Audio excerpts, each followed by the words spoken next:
Habakkuk, chapter 1. The burden which Habakkuk the prophet did see.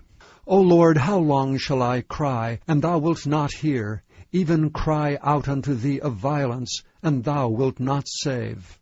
Why dost thou show me iniquity, and cause me to behold grievance? For spoiling and violence are before me, and there are that rise up strife and contention.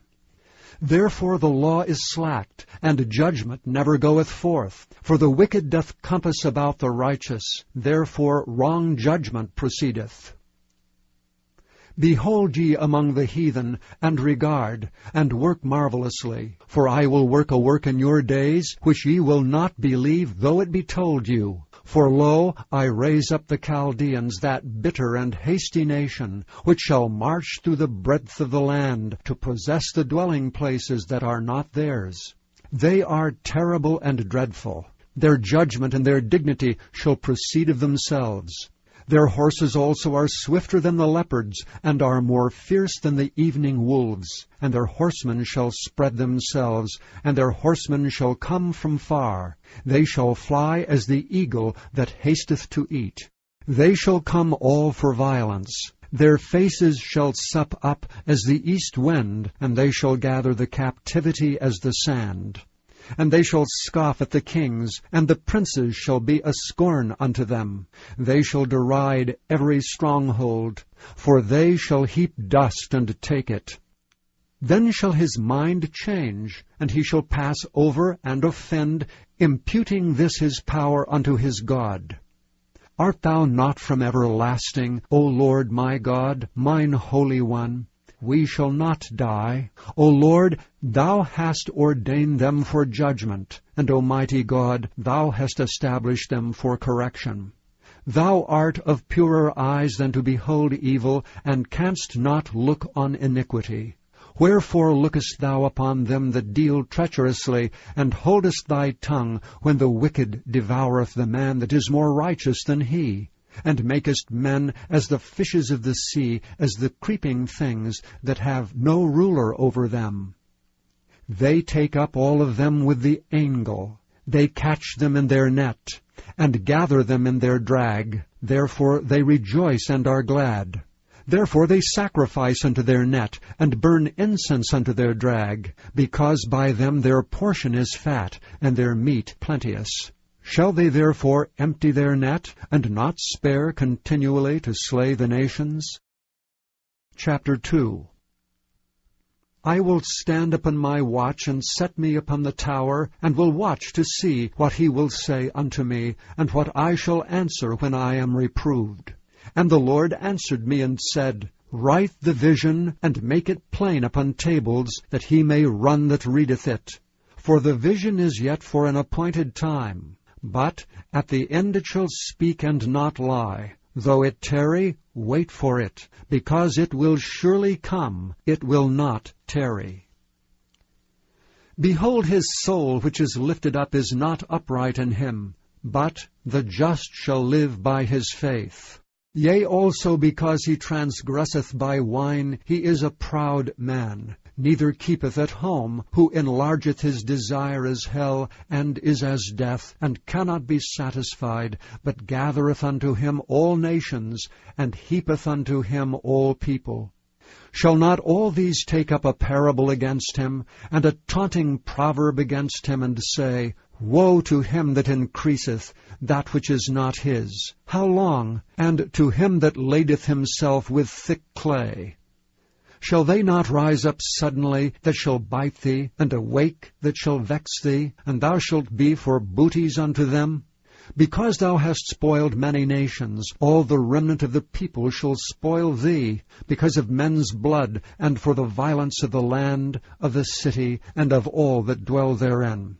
Woe to him that coveteth an evil covetousness to his house, that he may set his nest on high, that he may be delivered from the power of evil. Thou hast consulted shame to thy house by cutting off many people, and hast sinned against thy soul. For the stone shall cry out of the wall, and the beam out of the timber shall answer it. Woe to him that buildeth a town with blood, and establisheth a city by iniquity. Behold, Is it not of the Lord of hosts that the people shall labor in the very fire, and the people shall weary themselves for very vanity? For the earth shall be filled with the knowledge of the glory of the Lord, as the waters cover the sea. Woe unto him that giveth his neighbor drink, that puttest thy bottle to him, and makest him drunken also, that thou mayest look on their nakedness. Thou art filled with shame for glory. Drink thou also, and let thy foreskin be uncovered. The cup of the Lord's right hand shall be turned unto thee, and shameful spewing shall be on thy glory. For the violence of Lebanon shall cover thee, and the spoil of beasts, which made them afraid because of men's blood, and for the violence of the land, of the city, and of all that dwell therein. What profiteth the graven image, that the maker thereof hath graven it? The molten image, and a teacher of lies, that the maker of his work trusteth therein, to make dumb idols? Woe unto him that saith to the wood, Awake! To the dumb stone, Arise, it shall teach. Behold, it is laid over with gold and silver, and there is no breath at all in the midst of it. But the Lord is in his holy temple. Let all the earth keep silence before him. Chapter 3. A prayer of Habakkuk the prophet. Upon Shigionoth. O Lord, I have heard thy speech and was afraid. O Lord, revive thy work in the midst of the years. In the midst of the years make known. In wrath remember mercy. God came from Teman, and the Holy One from Mount Paran, Selah. His glory covered the heavens, and the earth was full of his praise. And his brightness was as the light. He had horns coming out of his hand, and there was the hiding of his power. Before him went the pestilence, and burning coals went forth at his feet. He stood and measured the earth. He beheld and drove asunder the nations, and the everlasting mountains were scattered. The perpetual hills did bow. His ways are everlasting. I saw the tents of Cushan in affliction, and the curtains of the land of Midian did tremble. Was the Lord displeased against the rivers? Was thine anger against the rivers? Was thy wrath against the sea, that thou didst ride upon thine horses, and thy chariots of salvation? Thy bow was made quite naked according to the oaths of the tribes, even thy word, Selah.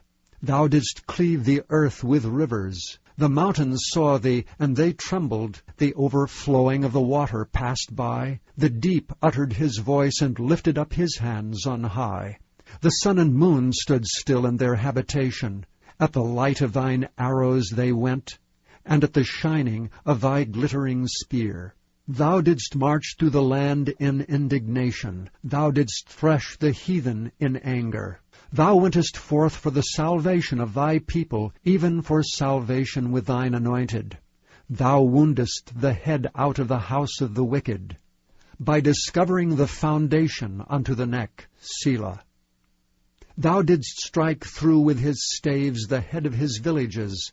They came out as a whirlwind to scatter me. Their rejoicing was as to devour the poor secretly. Thou didst walk through the sea with thine horses, through the heap of great waters.